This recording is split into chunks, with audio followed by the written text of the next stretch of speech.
Welcome to Educator.com's English Grammar course. This lesson is on nouns. Let's get started. All right, we're going to begin with a brief lesson overview. We're going to ask, what is a noun? What is it? What does it do? We're going to look at different kinds of nouns, which is going to be the major focus of this lesson. We're going to look at singular and plural nouns, collective nouns, concrete and abstract nouns, proper and common nouns, and count and non-count nouns. And then we're going to do a little practice identifying nouns in some literary passages. All right, to begin with, what is a noun? Well, the word noun comes from the Latin word nomen, which means name. So basically, a noun is a name for something. It names a person, place, or thing, or idea. When you hear noun, here's your mnemonic, think Johnstown, because John is a person. This is John Philip Sousa. A town is a thing, and Johnstown, Pennsylvania is a place. So when you hear noun, think Johnstown. Anything that you can cover under Johnstown is probably a noun. All right, let's do a little practice to begin with. See if you can identify the nouns in this passage. This is from the beginning of J.M. Barrie's book, Peter Pan. All children except one grow up. They soon know that they will grow up, and the way Wendy knew was this. One day, when she was 2 years old, she was playing in a garden, and she plucked another flower and ran with it to her mother. Take a good look. See if you can identify all the nouns. Pause the video if you need to. And here they are. All children. Okay.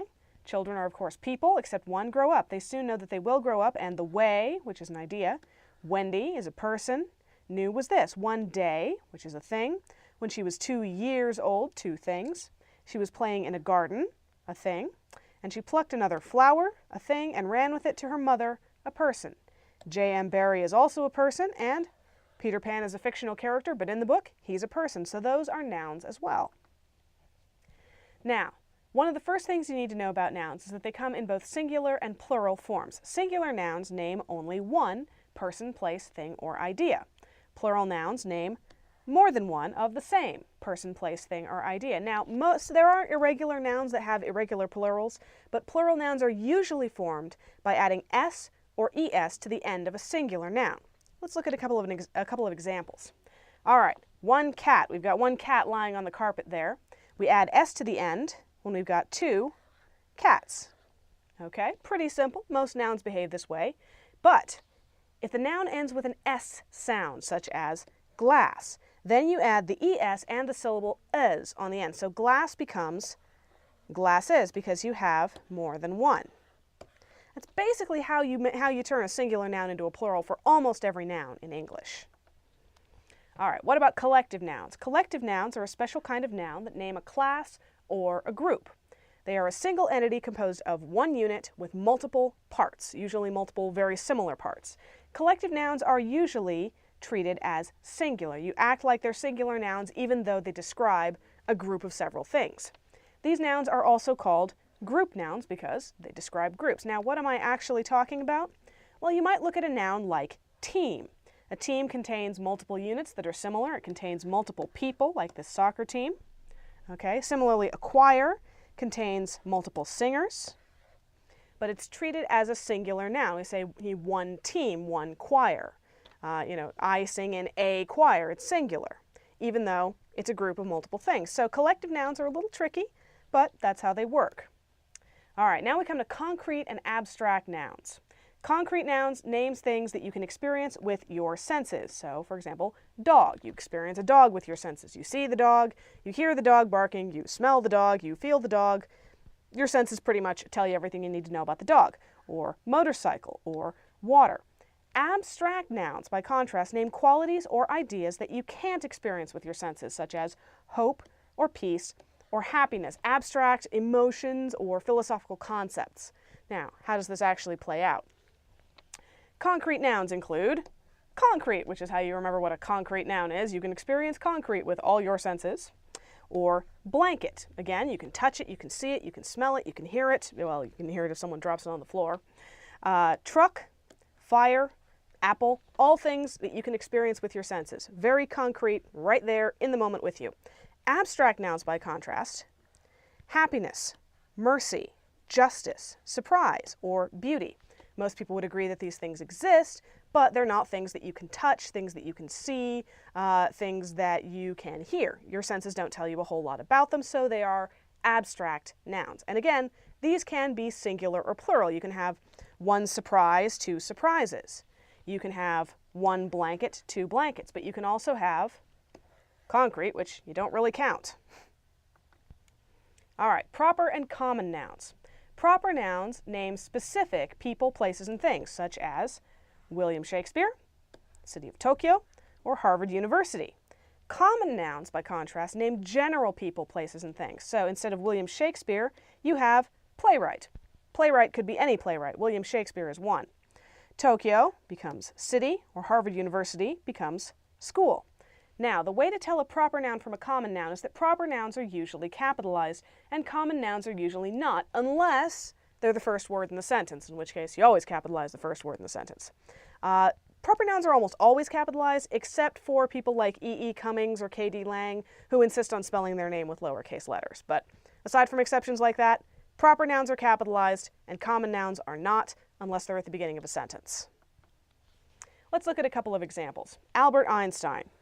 One person, an utterly unique person, so you capitalize his name, Albert and Einstein, as opposed to scientist, which is the common noun version, could refer to any scientist.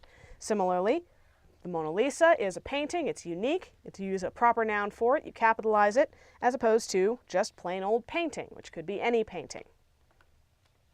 Now, count and non-count nouns. These actually trip a fair number of people up. Count nouns, quite simply, are things that can be separated and counted, like tree or book or box. You can say one tree, two trees, three trees. Notice that count nouns can be plural. Non-count nouns name things that cannot be separated and counted, like air or sadness or music. You don't say one air, two airs, or one music, two musics. It just doesn't make any sense. You say more music, more air, less air, because they're non-count nouns. You can't break them up. Count nouns can be made plural, one, two. Non-count nouns cannot. Major difference between them. Let's look at some examples. All right, classic count noun, bear. If you run into a bear, you are very aware of how many bears there are. One bear, two bears, okay, it might be time to run. Water, on the other hand, you never say one water, two waters, unless you're an American and you're talking about bottles of water. And what you actually should be saying is one bottle, two bottles. But if you're actually just talking about the drippy wet substance, you say water. More water, less water. You can't count it. So bear is a count noun and water is non-count. All right, let's apply this. See if you can find the nouns in this passage and tell what kind they are. I consider that a man's brain originally is like a little empty attic, and you have to stock it with such furniture as you choose. A fool takes in all the lumber of every sort that he comes across, so that the knowledge which might be useful to him gets crowded out, or at best is jumbled up with a lot of other things, so that he has difficulty in laying his hands upon it. Now the skilled workman is very careful indeed as to what he takes into his brain attic. He will have nothing but the tools which may help him in doing his work. This is a quote from Sir Arthur Conan Doyle in his book A Study in Scarlet. Now take a good look, pause the video if you need to, see if you can find the nouns and determine what kind they are. All right, man, that's a lot of nouns. Okay, I consider that a man's brain. Now first of all, some of you may have marked man's. You'd be wrong. In this case, man, see that apostrophe S, that possessive? That's actually acting as an adjective modifying brain. So we're not counting it as a noun for the purpose of this exercise because it's doing the job of an adjective. And we'll get to adjectives in a later lesson.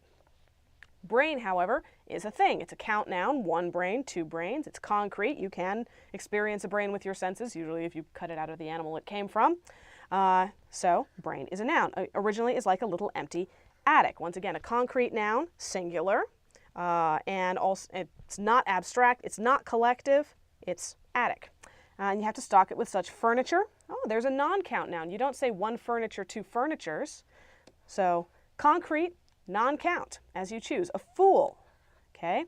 It's a somewhat more abstract concept, but singular noun, count, takes in all the lumber, non-count noun of every sort. That's an abstract that he comes across. So that the knowledge, also abstract. You can't experience knowledge with your senses, but that's actually non-count, so it can't be singular or plural. It's always got to be singular, which might be useful to him, gets crowded out, or at best is jumbled up with a lot, abstract again, of other things. All right, that one's pretty concrete, so that he has difficulty, definitely abstract, in laying his hands, very concrete, upon it. Now the skilled workman, concrete, singular, non-collective, is very careful indeed as to what he takes into his brain attic. That's a little bit more of a metaphor. It's kind of off in its own way. He will have nothing but the tools which may help him in doing his work. Now, if you remember from our J.M. Barrie example at the beginning of this lesson, Sir Arthur Conan Doyle is a person. He is a proper noun. So is A Study in Scarlet. Study is a noun, but A Study in Scarlet as a whole is a proper noun because it's the title of a book. So we have mostly common nouns in this passage, but we do have two proper nouns in here. Let's do one more example. One hot summer's day, a fox was strolling through an orchard till he came to a bunch of grapes just ripening on a vine, which had been trained over a lofty branch. "Just the things to quench my thirst," he said. Drawing back a few paces, he took a run and a jump and just missed the bunch. Turning around again, he jumped up, but with no greater success. Again and again he tried after the tempting morsel, but at last had to give up.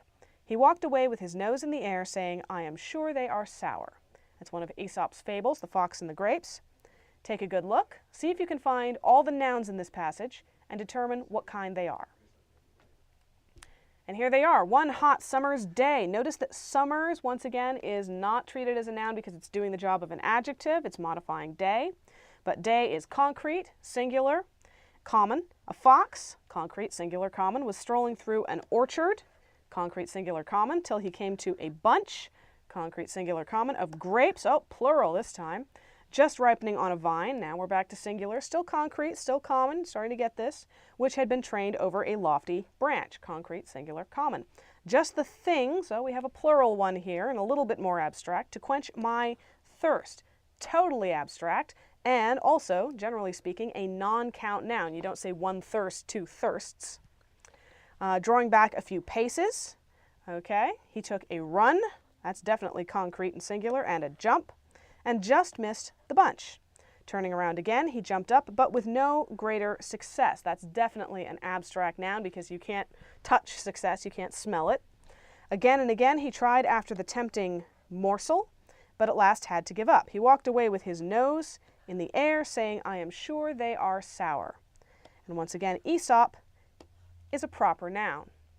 So now you've got a general idea of the different kinds of nouns available in English and how to identify them. Remember, a noun denotes a person, place, or thing, or idea. And there are several different kinds, which we reviewed in this lesson. And you should now be equipped to use and identify nouns wherever you need to. And that's all for this lesson. Thank you for watching. Educator.com.